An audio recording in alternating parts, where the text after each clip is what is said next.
तो हेलो दोस्तों, मैथ जागरण के यूट्यूब चैनल में आप सभी स्वागत है। तो कैसे आप सभी? मैं आशा करता हूँ कि आप सभी मस्त होंगे, स्वस्थ होंगे और ज़बरदस्त होंगे। तो आइए, आज का हमारा क्लास होने वाला है जीव विज्ञान के ऊपर, मतलब कि बायोलॉजी का। ठीक है, और बायोलॉजी का आज हम एक ऐसा क्लास लेकर के आए हैं, ठीक है, जिसमें पूरे मतलब कि रिप्रोडक्शन जो हमारा चैप्टर है, मतलब कि जनन, ठीक है, उन चैप्टर से करीबन जो हम देख सकते हैं, ठीक है ना, मतलब कि टोटल 11 या 12 सवाल हम लेकर आए हैं, ठीक है ना, रिप्रोडक्शन चैप्टर से, मतलब कि जनन चैप्टर से, और एक या दो सवाल जो आपको बायोलॉजी के चैप्टर से जो है, ठीक है ना, बायोलॉजी सब्जेक्ट से ही है, ठीक है ना। तो आप देख सकते हैं इसमें टोटल हमारे 15 प्रश्न जो है सेव हैं, और हम इन सही 15 प्रश्न को आज बहुत ही बेहतरीन तरीके से बतलाने का कोशिश करेंगे, ठीक है। तो आप शुरू से लेकर के लास्ट तक मेरे वीडियो में बने रहना, ठीक है ना, और पेन और कॉपी के माध्यम से जो है ना आप इसे क्या कर सकते हैं, नोट कर सकते हैं, ताकि आपको किसी प्रकार की अगर दिक्कत हो सकता है तो आप नोट्स के माध्यम से पुनः आप उसको क्या करेंगे, याद करने की कोशिश करेंगे, ठीक है ना।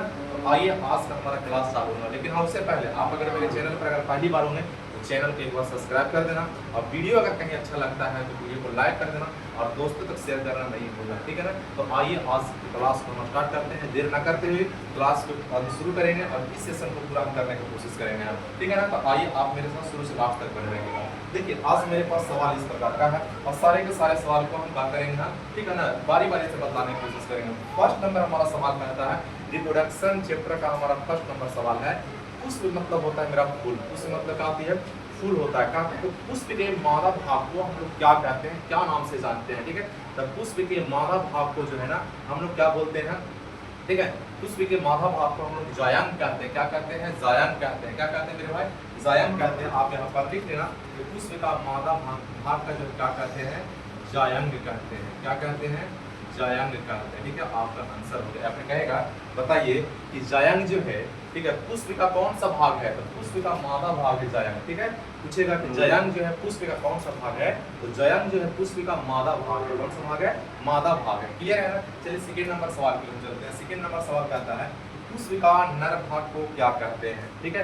पुष्प के नर भाग को क्या कहते हैं? एक जायंग होता है और एक उमंग होता है। तो जायंग जो हो गया हमारा मादा भाग हो गया, और पुष्प का नर भाग जो होती है ना, उसको क्या बोलते हैं? उमंग बोलते हैं। क्या बोलते हैं?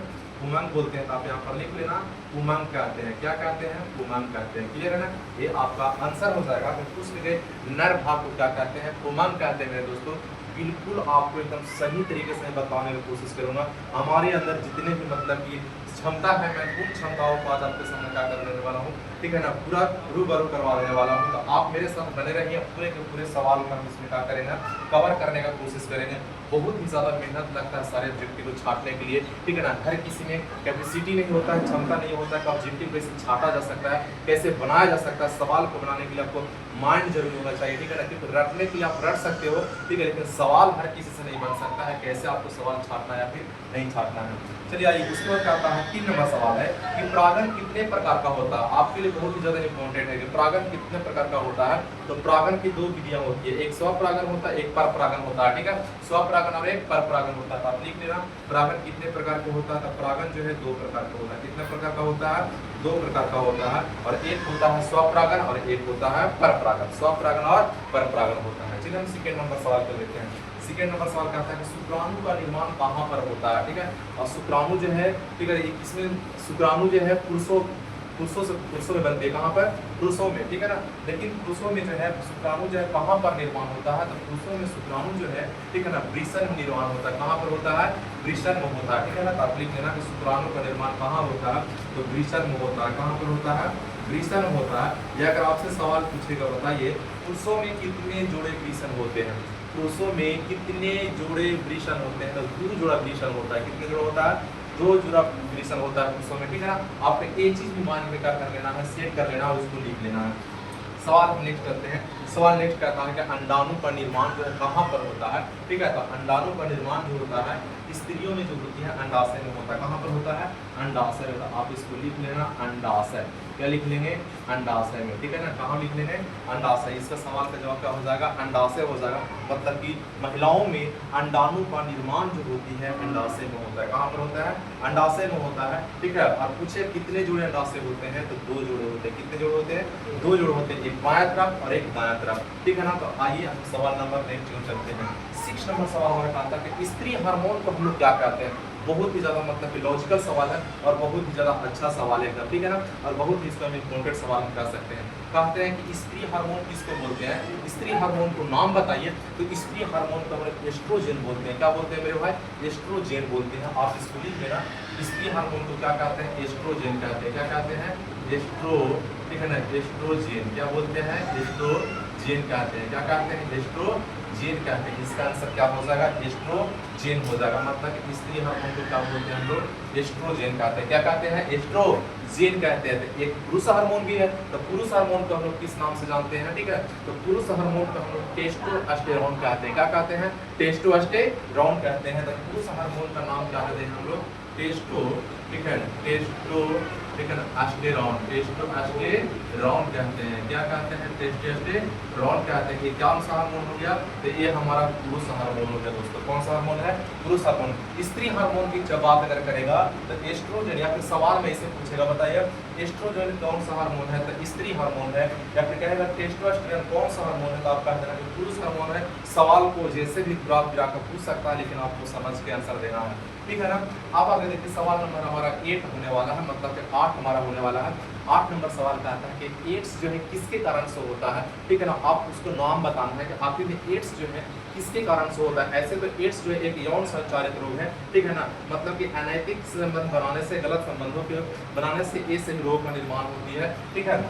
तो एड्स जो है किसके कारण से होता है, हमको नाम बताना है। तो एड्स जो है विषाणु के कारण होता है। किसके कारण होता है, विषाणु कहने का मतलब वायरस, ठीक है। किसके कारण से होता है, विषाणु के कारण होता है। किसके कारण, विषाणु के कारण, मतलब कि वायरस इसी को हम बोलते हैं, वायरस बोलते हैं इंग्लिश में। विषाणु हमारा हो गया हिंदी वर्ड हो गया, ठीक है ना। और इंग्लिश वर्ड हमारा हो गया क्या चीज़ है, वायरस, ठीक है। तो आपको याद रखना है एड्स किसके कारण से फैलता है, तो विषाणु के कारण से, मतलब कि वायरस के कारण से फैलता है। अब वायरस का खोज किसने किया था, आप लिख लेना कि वायरस का खोज इवोनोवास्की ने किया था। किसने किया था, इवोनोवास्की महोदय के द्वारा जो है वायरस का खोज किया गया था, ठीक है। चलिए सवाल नंबर हमारा 9 होगा। 9 नंबर सवाल कहता है कि स्त्रियों में पहली बार मासिक चक्र का आना क्या कहलाता है। लेकिन उससे पहले अगर आपको अच्छा लग रहा होगा सेशन है, ठीक है, तो आप मेरे चैनल को सब्सक्राइब कर देना, वीडियो को लाइक कर देना दोस्तों, और दोस्तों तक शेयर करने की कोशिश जरूर करना। और कमेंट बॉक्स में जो है कमेंट करना कि आपको मेरे द्वारा बताए गए सारे के सारे सवाल आपको अच्छा लगता है या फिर नहीं लगता है, ठीक है ना। तो आइए हम सवाल नंबर 9 की ओर चलते हैं। सवाल नंबर हमारा 9 कहता है जब स्त्रियों में जब पहली बार जब, ठीक है, जीवन में जब पहली बार इसमें मासिक चक्र आता है तो उसको हम किस नाम से जानते हैं। तो महिलाओं में जब पहली बार जब मासिक चक्र आती है तो उसको हम लोग मेनार्क के नाम से जानते हैं। क्या नाम से, मेनार्क के नाम से। आप लिख लेना कौन सा नाम, मेनार्क के नाम से, मेनार्क, ठीक है ना। क्या लिखेंगे हम लोग, मेनार्क के नाम से जानते हैं। किस नाम से, मेनार्क के नाम से, या फिर इसी को मेनार्की बोलते हैं, ठीक है ना। तो स्त्रियों में पहली बार जब मासिक चक्र आती है तो उसको हम कौन से नाम जानते हैं, मेनार्क के नाम से जानते हैं। कौन सा नाम से, मेनार्क के नाम से जानते हैं, ठीक है ना। इसका आंसर ये हो जाएगा। उसके बाद कहता है कि जनन की कितने विधि है, ठीक है ना। रिप्रोडक्शन के मतलब कितने प्रकार है, ठीक है। जनन की कितने विधि है, जनन कितने प्रकार के होते हैं। जनन जो है 2 प्रकार का होता है, एक होता है लैंगिक जनन और एक होता है अलैंगिक जनन। एक लैंगिक जनन और एक अलैंगिक जनन होता है, ठीक है। जनन के कितने विधि है, तो जनन के 2 विधि हैं, एक हो जाएगा लैंगिक जनन और एक हो जाएगा हमारा अलैंगिक जनन हो जाएगा, ठीक है ना। चलिए हम सवाल नंबर कितना करते हैं, सवाल नंबर हम 11 पर चलेंगे। 11 नंबर सवाल हमारा कहता है कि महिलाओं में कितने जोड़े अंडाशय पाया जाता है। हम इसके पहले भी जब सवाल करवाएं, ठीक है, तो उसमें भी हम बताना काम किए। तो आप याद रखना ना कि महिलाओं में जो कितने जोड़े अंडाशय होते हैं, ठीक है। तो एक जोड़ा होता है, मतलब कि 2 कितने जोड़े होते हैं, एक जोड़ा होता है, ठीक है ना। तो यहाँ पर एक जोड़ा कहने के कितने जोड़े होते हैं, एक जोड़ा कहने का मतलब 2 होता है। यहाँ पर लिख लेना एक जोड़ा, कितने जोड़ा, एक जोड़ा, या इसी को हम क्या बोलते हैं, ध्रुव। क्या को ध्रुव होता है, ठीक है। एक बायां साइड और एक दायां साइड। महिलाओं में अंडाशय कितने जोड़े होते हैं, एक जोड़े होते हैं। कितने जोड़े होते हैं, एक जोड़े होते हैं, ठीक है। उसके बाद सवाल है सवाल नंबर 12 हमारा। सवाल नंबर हमारा 12 कहता है कि मास्टर ग्रंथि, ठीक है, मास्टर ग्रंथि हम लोग किसको कहते हैं। तो मास्टर ग्रंथि जो है पिट्यूटरी ग्रंथि को कहते हैं। किसको कहते हैं, पिट्यूटरी ग्रंथि को कहते हैं। इसी को हम पीयूष ग्रंथि भी कहते हैं। पिट्यूटरी ग्रंथि को हम दूसरा नाम पीयूष ग्रंथि के नाम से जानते हैं, दूसरा नाम पीयूष ग्रंथि देते हैं, ठीक है। तो मास्टर ग्रंथि किसे कहते हैं, तो हम पिट्यूटरी ग्रंथि को कहते हैं। किसको बोलते हैं, पिट्यूटरी ग्रंथि। आप लिख लेना पिट्यूटरी, ठीक है, पिट्यूटरी, पिट्यूटरी, ठीक है ना, पिट्यूटरी ग्रंथि, कौन सा ग्रंथि? पिट्यूटरी ग्रंथि के नाम से जानते हैं, पिट्यूटरी ग्रंथि। पिट्यूटरी ग्रंथि, मास्टर ग्रंथि किसे कहते हैं? तो मास्टर ग्रंथि हम लोग पिट्यूटरी ग्रंथि कहते हैं मेरे भाई। ठीक है, आप इस सवाल को भी अच्छे से मतलब क्या कर सकते हैं, नोट कर सकते हैं। चलिए सवाल नंबर हम 13 को देखते हैं।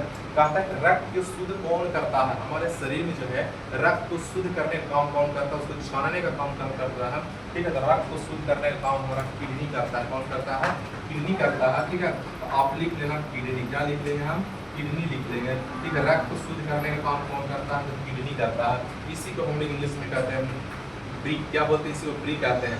किडनी इंग्लिश में बोलते हैं, इसको हम प्री कहते हैं। ठीक है ना, या इसी को हम गुर्दा के नाम से ही जानते हैं। ठीक है, प्री के या गुर्दा या किडनी इसी का नाम है। ठीक है, चलिए सवाल नंबर हमारा 14 होगा। सवाल नंबर 14 कहता है कि मानव शरीर का सबसे बड़ा ग्रंथि, हमारे शरीर में सबसे बड़ी ग्रंथि यकृत है। कौन है? यकृत है, मतलब कि लीवर है। ठीक है, यकृत आप लिख लेना। और इसका इंग्लिश में क्या बोलते हैं? लीवर बोलते हैं, और हिंदी में इसको क्या बोलते हैं? यकृत बोलते हैं। तो मानव शरीर की सबसे बड़ी ग्रंथि कौन है? यकृत है। ठीक है, अगर पूछेगा मानव शरीर का सबसे बड़ा अंग, तो मानव शरीर का सबसे बड़ा अंग त्वचा हो जाएगा। क्या हो जाएगा? त्वचा हो जाएगा। आपको एकदम सटीक तरीके से आपको याद रखना है, किसी प्रकार की दिक्कत नहीं होना चाहिए। सवाल नंबर 15 हमारा कहता है कि पोषण का कितने विधि है? पोषण के 2 विधि होते हैं, एक स्वपोषण, एक होती है परपोषण। स्वपोषण, एक परपोषण। तो पोषण की कितने विधियां हैं? पोषण की 2 विधि हैं। कितनी विधि है? 2 विधि है। एक होती है स्वपोषण और एक होता है परपोषण। स्वपोषण में जो अपना भोजन स्वयं संश्लेषित करता है, परपोषण में जो अपने भोजन के लिए किसी दूसरे पर आश्रित होती है, तो उसको हम परपोषण कहते हैं। ठीक है, तो आज का हमारा क्लास में टोटल 15 सवाल थे और 15 के 15 सवाल बहुत ज्यादा बेजोड़ था। ठीक है, आपको कहीं ना कहीं प्रकार का अच्छा लगा होगा, आप मेरे चैनल को एक बार सब्सक्राइब कर देना। अगर वीडियो अगर आपको अच्छा लगे तो वीडियो को लाइक कर देना और दोस्तों को शेयर करना। ठीक है, आप कमेंट बॉक्स में जरूर अच्छे कमेंट करना। अगर आपको मन करता है गाली देने का, ठीक है, बहुत अभद्र बात बोलने का, तो आप कमेंट बॉक्स में क्या कर सकते हैं? दे सकते हैं। उससे हमें किसी प्रकार कोई दिक्कत, आपको एलर्जी नहीं है। तो हम फिर आपसे मिलेंगे अगले वीडियो में। तब तक इतना ही और